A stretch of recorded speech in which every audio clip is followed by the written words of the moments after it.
안녕하세요. 매일은 아니지만 자주 듣고 있는 애청자 중 한 명입니다. 날씨가 덥더니 어느새 가을이 와서 하늘이 너무 예쁜 요즘이죠. 하늘 보셨어요? 올려다보는 하늘과 높은 곳에서 보는 하늘은 느낌 자체가 다르더라고요. 날이 좋아 가족들과 등산을 하러 갔는데 올라가는 건 힘들었지만 정상에 서니 그 해방감이 이루 말할 수가 없었습니다. 그러면서 제가 살아온 지난 날들이 떠올랐어요. 누구에게나 각자만의 힘듦이 있고 사연이 있는 거지만 사람 마음 변하는 건 한순간이더군요. 물론 저도 잘했다고는 할 수 없겠죠. 사람 말은 양쪽 이야기를 다 들어봐야 한다고 하잖아요. 그러니 변호사도 있고 검사도 있는 거고요. 판결을 받고 싶다는 건 아니고 이미 다 지난 일인데 저같이 살아온 또 다른 선택의 기로에 서 계시는 분이 계시다면 같이 들어주시고 공감해 주시면 좋겠습니다. 산을 오르는 것 같았던 제 삶에 대해 이제는 말해도 되겠죠? 제 인생이 그랬어요. 늘 오르막을 오르는 것 같았죠. 그렇다고 막 힘들게 살았던 건 아니었습니다. 저는 이남 일녀 막내로 태어나 유복한 환경은 아니지만 막내 고명딸로 사랑받고 컸습니다. 나이 터울이 좀 있다 보니 오빠들도 부모님도 많이 아껴주셨고요. 잘해도 잘한다, 못해도 잘한다, 그렇게 자랐던 것 같습니다. 다른 오빠 있는 친구들 보면 엄청 싸우고 하던데 저희 집은 안 그랬답니다.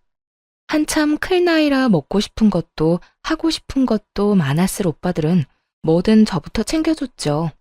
덕분에 부모님이 마음 놓고 맞벌이로 일도 다니시고 오빠들은 대학까지 다 갔었고요.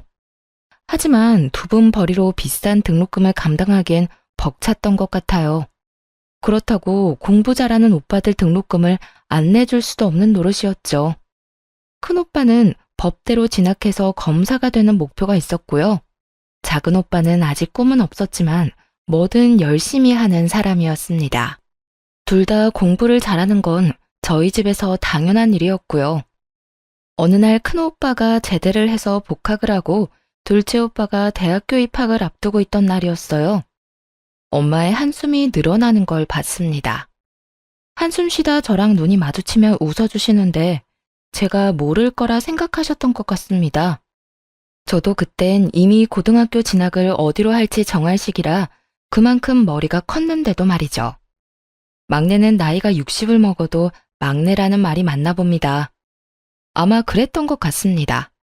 공부를 잘하긴 했는데 조금 경쟁률이 높은 과를 지원해서 전액 장학금을 받지는 못했고 작은 오빠는 그냥 바로 자원 입대를 하려고 하더군요. 당연히 부모님이 말리셨죠. 공부도 다 때가 있는 건데 놓치면 안 되는 거라고. 걱정하지 말고 공부나 하라고 하셨습니다. 그때 사회 분위기가 남자들은 무조건 대학을 가야 하는 분위기였습니다. 학자금 대출을 알아보러 다니시는 부모님 모습이 너무 밟혔어요. 어서 빨리 돈을 벌어 도움을 드리고 싶기도 했죠. 그 뒤 오빠들은 장학금을 놓치지 않고 학교를 다녔습니다. 그럼에도 불구하고 어머니의 한숨이 뇌리에 박혔던 탓일까요? 저는 상고로 진학하기로 결심했습니다. 저도 공부 잘하는 오빠들 덕분에 공부를 못하는 편은 아니었어요. 나름 학교에서도 상위권이라 선생님들은 당연히 제가 인문계로 진학할 거라고 찰떡같이 믿고 계셨고 아마 부모님도 다른 생각은 안 하셨던 것 같아요. 바쁘신 엄마가 처음으로 학교에 오셔야 했는데 항상 일하시느라 운동회도 못 오시던 분이었거든요. 그게 또 선생님에게 안 좋은 소리를 들으셔서 제 마음이 너무 아팠습니다. 어머니, 공부를 잘하는데 왜 상고를 가려고 하는지 모르겠네요. 집안이 많이 어려우세요. 네? 저희 미정이가 상고를요? 네, 무슨 생각으로 저러는 건지 모르지만 요즘은 여자들도 인문계 가야 대학도 가고 하고 싶은 거 하고 살지 않겠습니까? 좀 설득 좀 해봐 주세요. 미정아, 상고는 왜 가려고 그래? 누가 상고 가라고 했어? 엄마, 나 공부 잘하는 거 알잖아. 오빠들 때문에 이 정도 하는 거지. 인문계는 왜 가는 건데? 대학 가려고 가는 거잖아. 난 대학 안 갈 건데 굳이 인문계 갈 필요가 없잖아. 며칠 동안 오빠들부터 아빠까지 저를 설득하려고 애썼지만 제가 한번 고집 피우면 절대 꺾지 않는다는 걸 모두 잘 알고 있었습니다. 그렇게 저는 상고로 진학했고 장학금을 받으며 다녔어요. 성적도 물론 좋았고요. 덕분에 남들보다 빨리 취업 전선에 뛰어들 수 있었는데 내가 목표로 했던 은행은 근처에도 못 갔지만 말입니다. 이것은 참 세상은 인맥으로 돌아간다고 내정받은 건 저였는데 무슨 연줄이 있는 건지 학교 오는 둥 마는 둥 하는 아이가 선발됐다고 하더군요. 그때 좀 힘들었죠. 세상이 다 밉게 보이고 그래도 어쩌겠어요. 바뀌는 건 없더라는 겁니다. 저는 은행 대신 제법 큰 공장 회계과에 들어가게 되었습니다. 은행도 아니고 뭐 힘들게야 하겠냐고 주판만 두드리고 서류 정리만 잘하면 된다고 들었거든요. 주판이 어떻게 생겼는지 내 책상은 어디 있는지 전 계산은커녕 매일매일 청소만 하다 왔어요. 선배들이 자기 빨래까지 가져다 놓은 것도 분말 없이 빨아야 했고요. 그 시절 따뜻한 물이 나오는 건물이 어디 있었나요? 호텔에서나 나왔겠지. 추운 겨울엔 얼어붙은 손을 호호 불면서 빨래를 해야 했습니다. 집안일이라고는 해본 적이 없었던 저는 손빨래가 그렇게 힘이 들었습니다. 요령이 너무 없었던 거죠. 빨래하고 들어오면 손이 얼어 타자를 칠 수가 없어 사무실 일은 더 못했고 그러다 보면 일 느리다고 구박받고 계속 그런 일상의 도돌이표였습니다. 심부름도 한 번에 시키는 법 없이 다녀오면 다른 사람이 불러서 또 시키고 뭐 그런 식이었답니다. 그러니 일을 제대로 배울 수 있는 환경이 못 되었던 거죠. 요즘 같으면 바로 신고감인데 저희 때는 신고가 어디 있겠습니까? 그냥 다녀야 했습니다. 좀 지나니까 이골이 나기도 하고 오기가 나서 어디 두고 봐라 하는 마음에 제일 먼저 출근해서 청소해놓고 얼어있는 손 녹여서 일하고 선배들이 일 시키기 전에 미리미리 예상해서 다 해놓고 마지막까지 정리 다 하고 퇴근하길 반복했어요.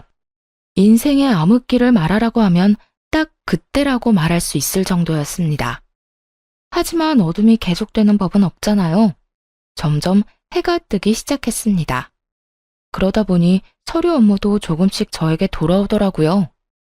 아시다시피 전 청소보다는 공부 쪽이 체질에 맞는 사람이라 전 제자리를 찾은 사람 마냥 업무 처리를 거침없이 해나갈 수 있었습니다. 언제 또 청소를 빨래를 시킬까 싶어 얼른 업무를 처리해 나갔죠. 물론 배울 것도 많았지만 크게 실수하는 일 없이 빠른 속도로 처리하다 보니 선배들이 너도 나도 할 것 없이 저에게 일을 주더라고요. 어느새 반대로 선배들이 저에게 일을 맡기기 위해 제 일을 덜어주는 상황이 발생하게 되었고 이런 제가 입소문이 난 건지 비서실로 발령이 나는 일이 벌어졌습니다. 이제 입사한 지 얼마 안 된 제가 비서실까지 가는 건 좀 눈치가 보여 처음엔 가지 않겠다고 했습니다. 사실 제가 가도 되는 곳인지도 알 수 없었고 여기보다 더한 곳이라는 소문에 두려웠거든요. 선배들을 다 제치고 이제 막 20살 갓 넘은 제가 비서실이라니 말이 안 된다 생각했습니다. 월급도 처우도 확연히 달랐기 때문에 서로 가려고 하던 자리였습니다. 그런데 정말 발령이 나버린 겁니다. 제 의사와는 상관없이 발령이 나서 묵묵히 책상을 정리하는데 선배들이 다가오더군요. 해코지할까봐 얼마나 놀랐는지 여자들의 시기 질투 원망이 얼마나 무서운지 직접 느껴본 저는 그저 무서움에 떨어야 했습니다. 그런데 아니었어요. 선배들은 진심으로 절 축하해 주셨어요. 미정아, 여기보다 더 힘들 거야. 열심히 해야 해. 우리 얼굴에 먹칠하지 말고. 알았지? 그래. 그래도 너라면 잘할 거야. 힘들 땐 놀러와. 우리가 비서실 애들 욕 다 들어줄게. 밉상 같던 선배들이 격려해주고 축하해주니 눈물이 다 나더군요. 남자들만 우정이 있는 게 아니죠. 여자들 우정도 만만찮아요. 고생 끝에 낙이 온다는 옛말이 틀린 게 하나 없어요. 그동안의 고생은 싹 잊어버리게 되더니 통장에 착착 돈 쌓이는 소리가 들리는 것 같은 나날을 보냈습니다. 중간중간 군대 갔다 온 오빠들 몰래 등록금이나 생활비를 보내주고도 돈 쓸 데가 없던 저는 제법 돈을 모을 수 있었어요. 그쯤 되니 저도 공부를 하고 싶어졌습니다. 어릴 땐 돈만 벌면 된다 싶었는데 사회생활을 하다 보니 그건 또 아니더라고요. 필요한 자격증은 학교 다니면서 땄기 때문에 대학교 졸업장이 가지고 싶었던 거죠. 이곳도 충분히 좋은 곳이었지만 여러 사람들을 만나고 사회생활을 하면서 선배들의 조언도 좀 들리게 되고요. 여자도 좋은 대학 나와야 해. 좋은 대학 아니라도 대학은 나와야 해. 그래야 대접받아. 봐봐, 김대리하고 나하고 입사 동기인데 그때 월급 차이가 얼마나 났는지 알아? 살기 싫더라고. 김대리 타자도 한글 문서 작업도 못하던 놈이란 말이야. 일은 내가 더 많이 하는데. 선배의 말에 역시 대학을 다녀야겠다고 생각했지만 일하면서 공부를 병행하는 건 무척 어려웠습니다. 졸업한 지도 좀 되었으니 기억나는 것도 없었고요. 그래도 직장인들을 받아주는 야간 대학이 있다는 것을 알고 등록을 하고 학교를 다니기 시작했답니다. 그쯤 큰오빠는 사법고시를 패스했고 회사를 다니다가 무슨 시험 준비를 한다던 작은오빠까지 공무원 시험에 합격해 집안의 경사가 계속 이어졌습니다. 동네 플랜카드도 제가 걸어주었습니다. 모두에게 우리 오빠들이 이만큼 잘났다고 자랑하고 싶었죠. 그걸 보며 부모님이 웃으시는 걸 보자 제 마음이 다 편해지더군요. 뭔가 다 이룬 느낌까지 들었습니다. 정작 저 스스로는 이뤄놓은 게 하나 없었는데 말이죠. 그날을 계기로 전 홀가분한 기분으로 다시 직장과 공부를 병행하며 즐거운 나날을 보냈습니다. 가끔 부모님 용돈 드리는 거 외엔 저는 계속 저금을 했어요. 투자 이런 것도 잘 몰라 그냥 무작정 이율 좋은 은행 찾아 적금 넣는 식으로 돈을 모았습니다.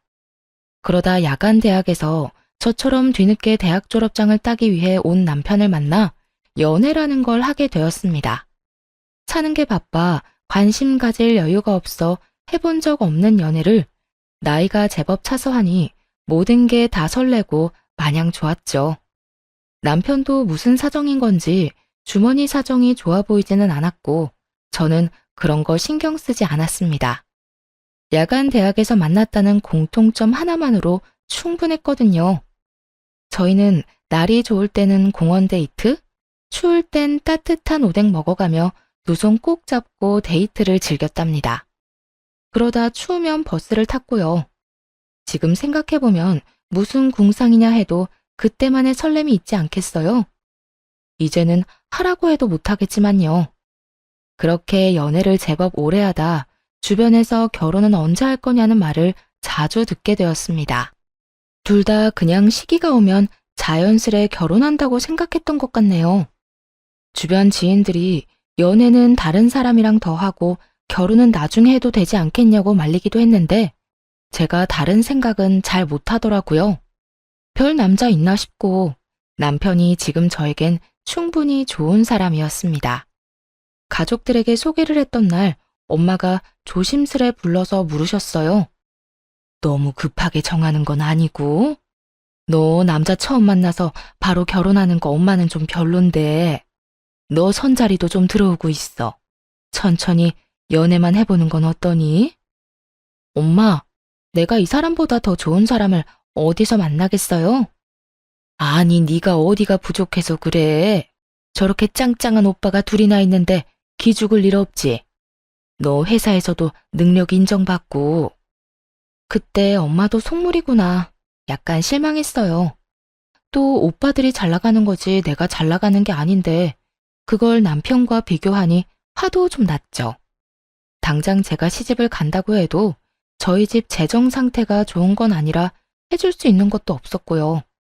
저도 받을 생각도 없었지만 이제 막 사회생활하기 시작한 오빠들에게 무슨 돈이 있겠어요?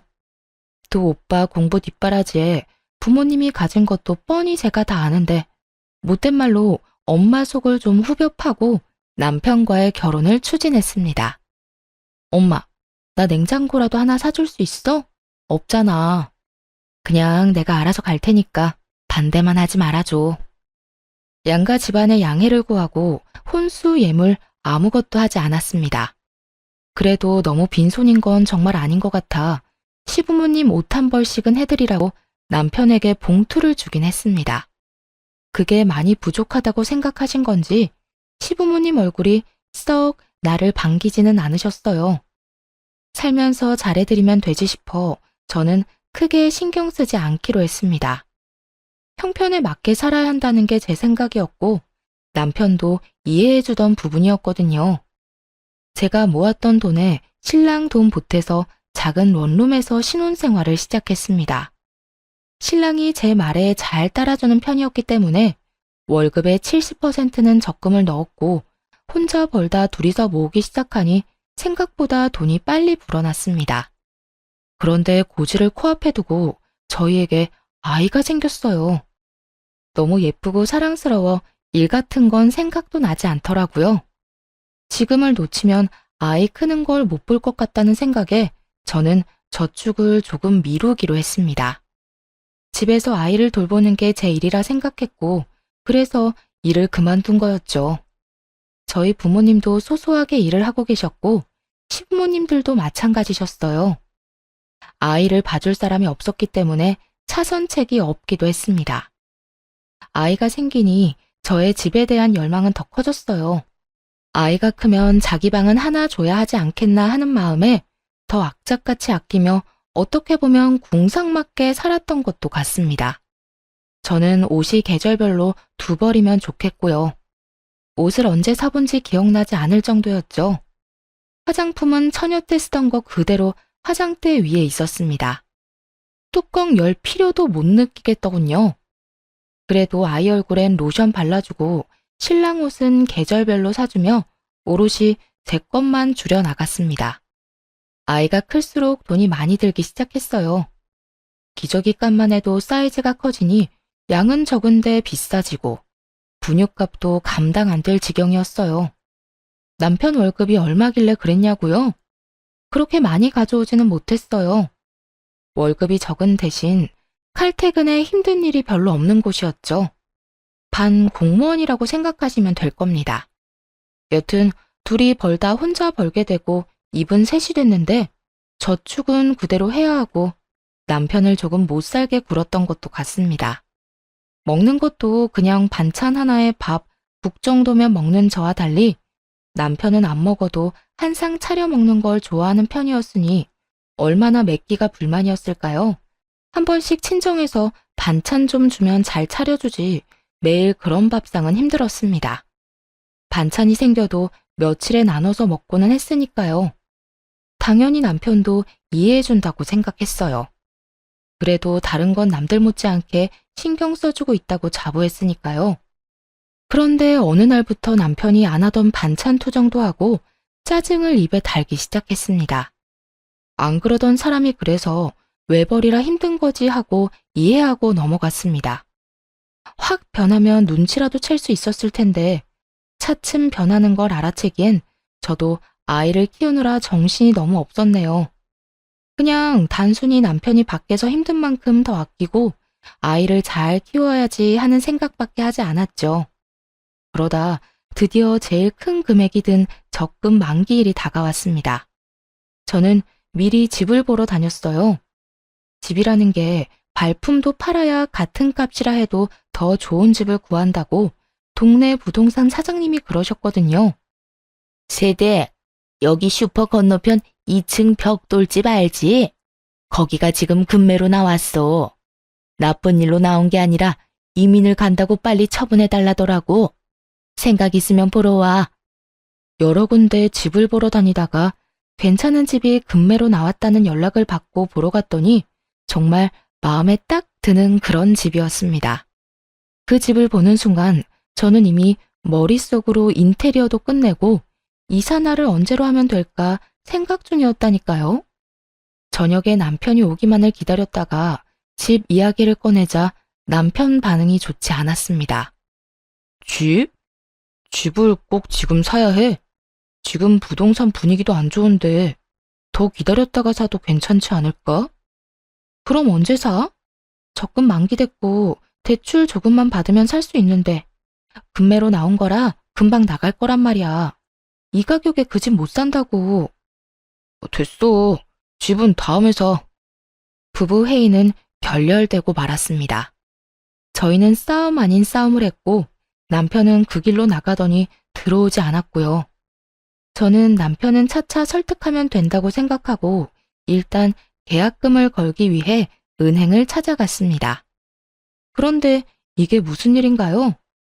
만기 통장에서 찾을 수 있는 돈은 없었습니다. 대체 무슨 일이 일어난 건지 처음엔 도통 알 수 없었습니다. 내 명의 통장을 누가 건드릴 수 있다는 말인지, 요즘은 신원 확인도 잘해서 본인 아니면 통장 거래도 안 된다고 알고 있었는데 말이죠. 사모님, 2달 전에 온라인으로 해지 신청하시고 인터넷 뱅킹으로 이체하신 이력이 있으십니다. 모바일 OTP도 받으셨네요. 휴대폰 한번 보세요. 대체 누가 내 휴대폰에 은행 어플을 깔아 해지를 하고 이체를 했다는 건지 멍청하게 그때까지도 전 남편을 의심하지 않았습니다. 그냥 어떻게 그게 가능하지? 라고 바보 같은 생각만 했죠. 저기 이체된 계좌주 명이 땡땡땡입니다. 바로 남편이었죠. 하늘이 무너지는 것 같았습니다. 돈을 떠나서 믿었던 사람에게 배신당한 느낌에 정신을 차릴 수가 없었습니다. 남편은 내가 모를 거라 생각했던 걸까, 내가 그렇게 바보 같았나 싶었습니다. 몰라서 안 한 게 아니라 돈 거래를 할 일이 없어 인터넷 뱅킹도 일부러 깔아두지 않았는데 이게 독이 될 줄이야 누가 알았겠어요. 은행에서 돌아오는 길이 천리말리길 같았습니다. 유치원을 다녀온 아이를 보자 덜컥 눈물부터 나더군요. 자기 방에다 예쁜 침대하고 책상을 갖고 싶어 했는데 엄마가 금방 해줄게, 조금만 기다려 라는 말에 너무 기뻐하던 아이였는데, 아이를 안고 울고 있는데 남편이 들어왔습니다. 저희는 처음으로 아이 앞에서 부부싸움을 했어요. 눈에 불덩이라도 떨어진 건지 아무 생각도 안 나더군요. 당신, 얘기 좀 해. 오늘 적금 찾으러 갔다 왔어. 근데 돈이 없더라? 나 빈 통장만 들고 되돌아왔다고. 1,000만 원도 아니고 억 단위 돈을 어디다 썼어? 왜 말도 없이 뺀 거야? 걱정하지 마. 투자 좀 했어. 당신 창기 알지? 그 친구 사업 대박 나서 이번에 확장하는 건데 거기 투자한 거야. 곧 100배로 불려줄게. 더 크고 좋은 집으로 이사 가자. 알겠지? 100배라는 말을 믿을 수 있어?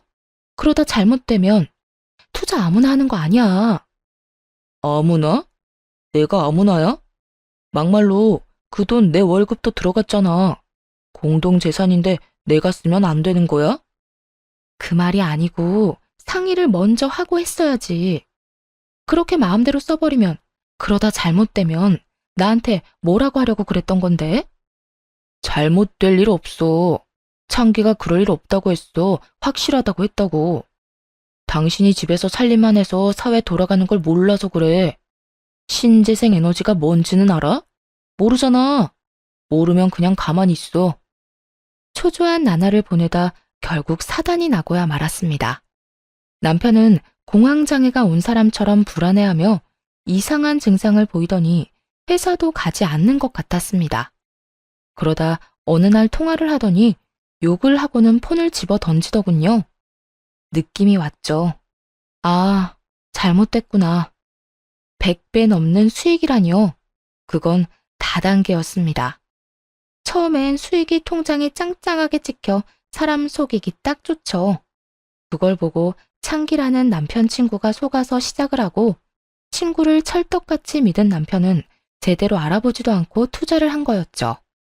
공중에서 돈다발이라도 뿌려봤으면 덜 억울했을지도 모릅니다.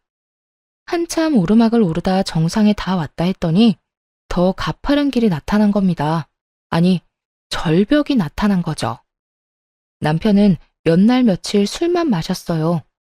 저러다 급성 간경화로 죽는 건 아닐까 걱정될 정도였습니다. 미우나 고우나 제 남편 아니겠어요? 저는 다시 시작한다는 기분으로 남편을 다독였어요. 다시는 이러지 마. 사라진 돈 그냥 없었던 돈이라 생각하고 다시 모으자. 그러니 정신 좀 차리고 당분간 집에서 좀 쉬어. 남편도 면목이 없었던 건지 조용히 받아들이더군요. 이미 회사에서도 잘린 상태였고 일할 의지도 없어 보여 제가 일자리를 알아볼 수밖에 없었습니다. 돈복은 없어도 일복은 있는지 마침 연락해본 직장 선배에게서 자리가 났다는 소식을 듣게 되었죠. 몇 년의 공백이 있었지만 저를 기억하고 있는 분들은 많았어요. 복귀한다고 하니 반겨주셔서 너무 감사했습니다. 그렇게 저는 남편 대신 한 가정의 가장이 되는 길을 택했어요. 남편이 그렇게 되기 전만 해도 성실히 일해온 건 분명한 사실이니까요. 남편에게도 휴가를 주는 거였죠. 그런데 남편은 저에게 받는 용돈이 아무래도 부족했던 건지 저 몰래 오빠들을 찾아가거나 친정엄마를 찾아가서 손을 벌리는 한심한 사람이 되어버렸습니다. 하지만 모른 척 기다렸어요. 전 아이 아빠를 믿었거든요. 다시 일어설 거라고. 외벌이는 힘들었지만 역시 직장 생활은 저의 삶의 활기를 불러일으켜 주었습니다. 힘든 일은 금방 잊어버리게 되더군요. 그러다 친정엄마가 점심때 회사로 찾아오셨어요. 경희 아줌마 알지? 저번에 그 아줌마 따라 경매에 가봤거든. 다들 하나씩 적어내길래 그냥 한번 적어냈는데 내가 낙찰받았지 뭐냐? 무려 서울에 있는 50평대 아파트였습니다. 무슨 사연으로 경매에 나온 건지 모르지만 엄마가 낙찰받은 가격도 그렇게 낮은 금액도 아니었죠. 저에게 돈을 달라고 오신 건가? 드릴 돈이 없는데 괜한 걱정부터 들었습니다. 저희 집이 이렇게 된 걸 엄마는 모르셨거든요. 엄마가 돈이 어디 있어서. 네 오빠들도 일하니까 돈 금방 모이더라. 내 새끼들이 다 착하잖냐. 너도 그렇고 벌어서 나 갖다 주잖아. 이 나이 먹고 이제 돈 쓸 데도 없고 해서 그냥 한번 해본 건데 그네한테 물어보니 괜찮은 거라고 낙찰 받으라 해서 받았어. 그리고 너 시집 갈 때 집에 돈이 너무 없어서 아무것도 못 해준 거 엄마가 마음이 안 좋았는데 그래서 말이야. 이거 너 해라. 엄마. 네가 그동안 하고 싶은 거 못하고 모은 돈 다 우리한테 쓴 거 알아. 그거의 10분의 1도 안 되겠지만 이거라도 해서 시댁에서 어깨 펴고 살으렴. 엄마가 그렇게 말하는 이유가 있었어요. 사실 무슨 피해의식인지 없이 살수록 없는 사람을 더 업신여긴다는 거 여러분은 느껴본 적 있나요? 전 우리 남편 집을 보면서 그걸 딱 느꼈습니다. 그래서 결혼할 때 혼수나 예물을 무리해서 해가나 봅니다. 제가 너무 아무것도 없이 시집을 가다 보니 남편 집에서 은근히 저희 집을 무시하긴 했거든요. 굳이 비교를 하자면 저희 친정이 훨씬 나은 집이었는데 많은 무시를 당한 게 사실이었습니다. 엄마는 다 알고 계셨나 봐요. 임신하며 공부도 중단해 결국 졸업장은 따지도 못했으니 난 고졸이고 남편은 졸업장을 따서 대졸이었죠. 그런 걸로도 사람을 무시하더라고요. 당신 아들이 돈 날려먹은 건 신경도 안 쓰고 오빠들은? 오빠들도 결혼할 때 필요하잖아. 오빠나 주지 왜 나를 줘? 그네가 돈 보탰어. 너 주라고 먼저 얘기하더라. 너한테 투자해야 내가 늙어서 편할 거래. 너무 감동해서 눈물이 앞을 가리더군요. 이사갈 준비에 마음이 들떠 있을 때였어요. 남편에게 서프라이즈로 놀래켜줄 마음으로 아무 말 안 했고요. 30평도 크다 했는데 50평이라니. 생각지도 못한 평수에 아이방 하나, 부부방 하나, 손님방 하나 해도 방이 남아돌고 시부모님을 모실까 생각 중이었는데 남편이 갑자기 이혼을 하자며 이혼 서류를 내밀더군요. 당신 같은 짠순이랑 사는 거 이제 더는 못 해먹겠어. 여자가 어디 꾸미는 구석이라도 있어야 예쁘게 봐주기라도 하지. 화장은 하고 다녀? 회사에서 그러고 다니면 안 잘려? 그 옷은 유니폼이야? 맨날 똑같은 옷 입고 나가고. 당신 무슨 소리야? 갑자기 왜 그래? 말 나온 김에 그냥 정리하자. 나 만나는 사람 있어. 애는 네가 데려가. 내가 혼자 벌어서 그동안 고생한 거 알지? 나도 더 늦기 전에 남들처럼 살아보고 싶다. 그러니까 그냥 이혼하자. 갑자기 왜 이러는지 모르겠어. 무슨 일 있어? 막말로 네가 우리 집에 잘하기를 했냐? 나한테 해준 게 뭐 있어? 맨날 돈돈거리며 통장이나 끼고 살았지. 나한테 관심이나 있었어? 여보, 그거야. 우리 잘 살아보려고 집 한 채 가지고 있으면 당신도 부담 줄고 집 담보 잡아서 사업이라도 할 수 있는 건데 그러려고 아둥바둥한 걸 그렇게 말하면 난 어떡하라고. 그러니까 난 이제 그런 거 신물이 나니까 너 혼자 하라고. 아니면 마음 맞는 사람 찾아서 둘이 해보던지. 같이 고생해서 왜 그래. 며칠 전에 엄마가 서울에 50평대 아파트 경매로 낙찰받아서 나 주셨어. 계약서 받으면 당신한테 말해주려고 한 건데 거기 위치도 너무 좋고 학군도 좋아서 다른 데 이사 갈 필요도 없어. 평생 쭉 살면 되고 방도 많아서 당신 부모님 같이 모시고 살자. 그래? 그럼 그거 그냥 다시 팔아서 재산 분할하고 너는 너, 나는 나. 이렇게 따로 새삼 살자. 여보, 내가 더 잘할게. 이제 고생 끝났는데 그렇게 말하지 말고 어머님 아버님에게도 더 잘할게. 그동안 섭섭한 게 있으면 다 말해. 다 고쳐볼게. 하지만 남편은 막무가내였어요. 어떤 말을 해도 들어주지 않았고 저는 시부모님을 찾아갔죠. 좀 말려달라고 말이죠. 하지만 오히려 시부모님이 빨리 도장 안 찍어주냐며 저를 나무라셨어요. 어여 도장이나 찍어줘라. 각자 갈 길이 다르면 놔주는 것도 서로를 위해 좋은 거야. 너도 너랑 끝맞는 사람 만나서 새 살림 차리면 되지 않겠니? 네? 어머니, 그게 무슨 말씀이세요? 네가 뭘 우리 집에 시집와서 기여한 게 있니? 그냥 혼인신고만 하고 산 거 나 좀 부끄러웠다. 내가 축의금 낸 것만 얼만데 그런 거 하나도 못 받고 예물도 없이. 어쨌든 빨리 해주려무나. 어머니, 그 이 진짜 여자 생겨서 그러는 거예요? 믿을 수가 없어요. 바람핀 건 아니고 그냥 우리 애를 좋다고 쫓아다니는 여자가 하나 있어. 그 여자 집안이 좀 괜찮아 보이긴 하는구나. 제가 뭘 그렇게 잘못한 걸까 한참을 생각했습니다. 막말로 남편의 뭐가 좋다고 집안 좋은 여자가 따른다는 말인지 그것조차 위험하게 들렸습니다. 저는 그렇게 미움받을 짓 한 거 없고 그저 잘 살아보려고 할 수 있는 만큼 잘해드리려 했는데 그게 성에 안 차셨던가 봅니다. 저는 진심으로 슬펐습니다. 수년간의 결혼 생활을 부정당한 기분에 우울하기까지 했어요. 며칠을 이혼을 한 해 못 한 해 실랑이를 하다가 아이는 제가 데려가는 대신 양육비는 줄 수 없다고 하는 말에 또 며칠 실랑이가 이어졌습니다. 양육비를 원하면 자기가 아이를 키울 테니 저더러 양육비를 달라고 하더군요. 저 모습에 어느 엄마가 아이를 맡기겠습니까? 저는 이혼을 해줄 테니 그럼 아이만 데려가겠다고 합의를 했습니다.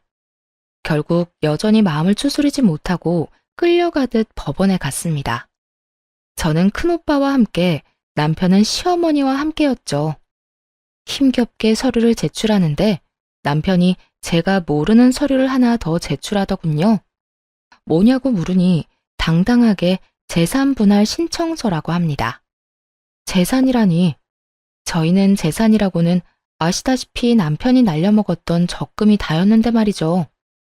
우리한테 무슨 재산이 있다고 그런 서류를 내? 지금 사는 집 전세금? 그거 반반하면 되는 거 아니야? 굳이 이런 거 낼 필요 없이. 또 50평 아파트 장모가 준 거 있잖아. 그건 왜 빠뜨려? 날 아주 호구로 하는구만. 아니, 그건 엄마가 나한테 준 거지 당신 건 아니잖아. 당황해서 아무 말 못하고 있자 큰오빠가 나서서 증여재산에 대해 차분하게 설명해 주었습니다.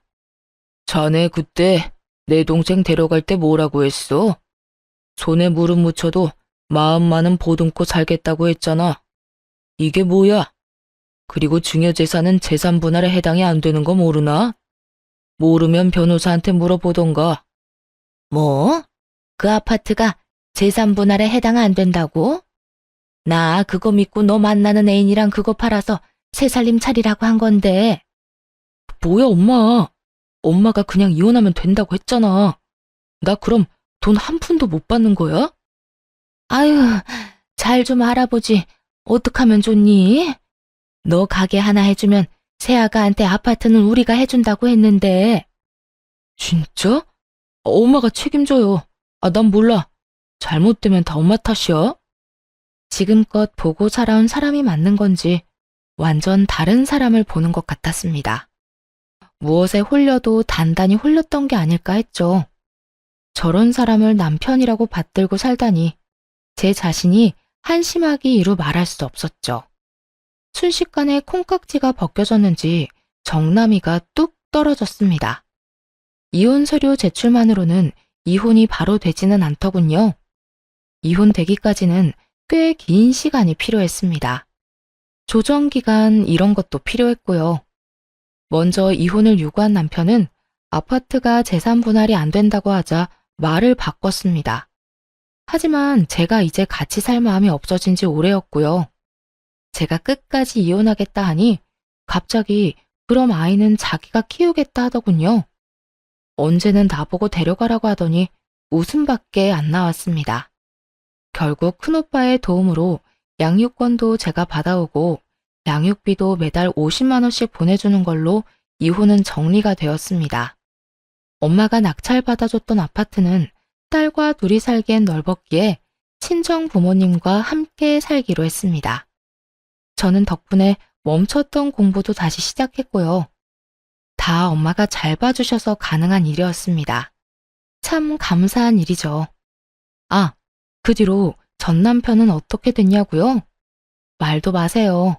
딱 1년 지나고 제가 사는 아파트로 찾아왔는데 1년 만에 보니 감회가 새롭고 그럴 줄 알았는데 지난번에 정남이 떨어진 거에 뭐 더 떨어질 게 있다고 완전히 사람으로 안 보이게 되었습니다. 여보, 우리 다시 합치자. 애도 아빠가 필요하잖아. 나 그 여자랑은 애초에 헤어졌어. 그때 잠깐 꼬셔서 넘어갔던 것뿐이야. 난 자기밖에 없는 거 잘 알잖아. 정말 한심해서 말도 안 나오더라고요. 말을 안 하고 있으니 내가 허락했다는 뜻으로 받아들인 건지 슬금슬금 안으로 들어오려는 거 체인을 딱 걸어 잠그고 소리쳤습니다. 누구신데 남의 집에 와서 이러세요? 잘못 찾아오신 거면 그냥 가시고요. 여보, 왜 이래? 자꾸 헛소리 하시면 경찰에 신고할 거고 아파트 CCTV 영상 따서 입구에 붙여놓을 거예요. 잡상인 출입이 잦으니 조심하라고. 잡상인? 잡상인. 어서 안 꺼져? 당장 꺼지라고. 제가 큰 소리를 내니 처음 보는 모습에 놀라서 달아나는데 신발이 벗겨져도 모르고 열심히 도망가는 모습이라니 혼자 봐서 아쉬울 정도였답니다. 그렇게 쪽을 당했으니 다시는 오지 않을 거라 생각했는데 방심했던 게 있었습니다. 딸아이 학교를 찾아간 거였어요. 이제는 초등학생이 된 딸은 아무래도 아빠를 보니 좋았나 봅니다. 딸이 처음 보는 인형을 집으로 들고 들어와 물으니 아빠가 줬다고 말하는 거 있죠? 이 사람이 아이를 꼬시려고 작정을 했구나 싶었죠. 저는 바로 큰오빠에게 사정을 얘기하고 접근 금지 신청을 부탁했어요. 딸에게도 아빠를 보면 따라가면 안 된다고 신신당부했고요. 이대로는 안 되겠다 싶어 고민을 하다 전 남편의 부모님을 찾아갔어요. 다시는 보고 싶지 않은 사람들이지만 별판을 지어야겠다고 생각했죠.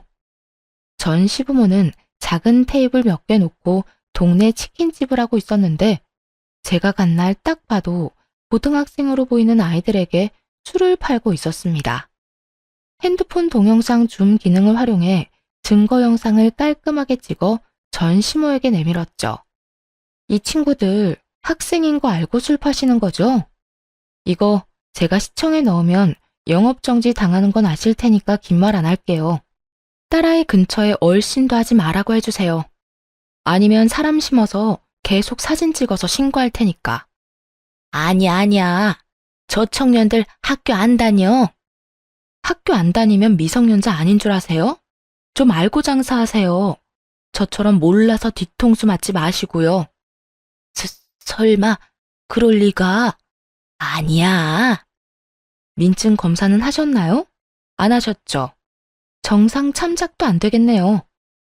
아이고, 이 나쁜 년. 무슨 심보로 그러는 거야? 무슨 심보요? 아줌마가 나한테 그런 말할 자격이 있으신가 모르겠네요. 해봐라, 해봐. 해볼 테면 해봐. 내가 가만히 있나 보자. 이게 끝인 걸로 아시면 안 되죠. 유통기한 지난 식품 나와도 끝인 거 아시죠? 점검기간 아니라도 신고하면 출동해요. 못된 년. 너 인생 그렇게 살지 마라. 그럼 잘 알아들으신 걸로 알고 가볼게요. 천하의 못된 여자 연기해보니 너무 시원했습니다. 허탈하기도 했고요. 이제 다시 찾아오는 일은 없을 거라 생각하고 싶어요. 다음날 모르는 번호로 연락이 왔습니다. 바로 전 남편이었습니다. 만나자고 하는 걸 싫다고 하니 그럼 전화통화 잠깐만 하자고 해서 그러자 했더니 구구절절 사연을 읊더군요. 전 귓등으로도 듣지 않았어요. 전 같이 사는 동안 함께 잘 살아보고자 최선을 다했고 최선을 다한 결과가 배신이었으니 그럴만하다고 생각했습니다. 그러니 전혀 아쉬운 게 없었죠. 진짜 다시 기회 줄 수는 없는 거야? 나 당신하고 열심히 살았잖아. 우리 딸은 나 보고 싶어 하잖아. 딸만큼은 만나게 해줘야지. 내가 이혼할 때 당신이 나보고 키우라고 해서 딸한테 아빠는 자식 같은 거 안 키운다고 했다고 다 말했어. 그러니 신경 쓰지 마. 그럼 우리 엄마 가게 신고하지 말아줘. 부탁이야. 당신 하라는 대로 할 테니까. 나 분명히 말했는데? 당신이 또 찾아오면 시청이든 경찰서든 신고할 테니까 각오하시라고. 나 얼마든지 할 수 있는 거 알지? 알지. 형님들이 어떤 분이신데. 응, 알면 됐어. 그러니까 이제 다시는 연락하지 말고 당신 뜻대로 나 같은 구질구질한 사람 찾지 말고 좋은 사람 찾아서 행복하게 살기를 바랄게. 그 이후 남편은 정말 땅으로 꺼진 사람처럼 사라졌습니다. 연결된 사람들이 있어 가끔 소식이라도 들려왔는데 한동안 들리는 소식이 너무 없어 궁금해지기까지 하더군요. 어딘가 잘 살고 있겠지 하고 생각하려고요. 그리고 저는 직장과 학교를 병행하며 열심히 살고 있습니다. 지금 졸업을 앞두고 졸업 논문을 쓰다가 쉴 겸 사연을 쓰다가 길어져 버렸네요. 여기저기서 남자 소개시켜준다고 하는데 아직은 혼자가 좋습니다. 아마 계속 혼자일 것 같습니다. 안 해본 일이 많아 하나씩 일어나가는 쾌감에 요즘 사는 재미가 너무 좋네요. 집에 대한 갈망 때문인지 부동산 공인중개 자격증도 도전해 보려고 합니다. 제 인생은 지금 산 어디쯤인 걸까요? 다시 정상을 올라가고 있는 중일까요? 여러 봉우리 중 이제 막 하나를 넘은 건 아닐까 합니다. 산에 오르려면 오르막을 올라야 하고 결국 내리막을 내려와야 집으로 갈 수 있듯이 욕심 안 부리면 힘든 일도 금방 지나가는 것 같습니다. 이거 들으시는 여러분도 힘든 일만 생각하지 마시고 뒤도 돌아보고 옆 사람도 가끔 의심하면서 인생 즐기면서 사시면 좋겠습니다. 그러다 가끔 산에 가셔서 깨끗한 공기 마시면서 기분 전환해 보시는 것도 추천드리고요. 긴 이야기 들어주셔서 감사드립니다. 일교차 심한데 감기 조심하세요.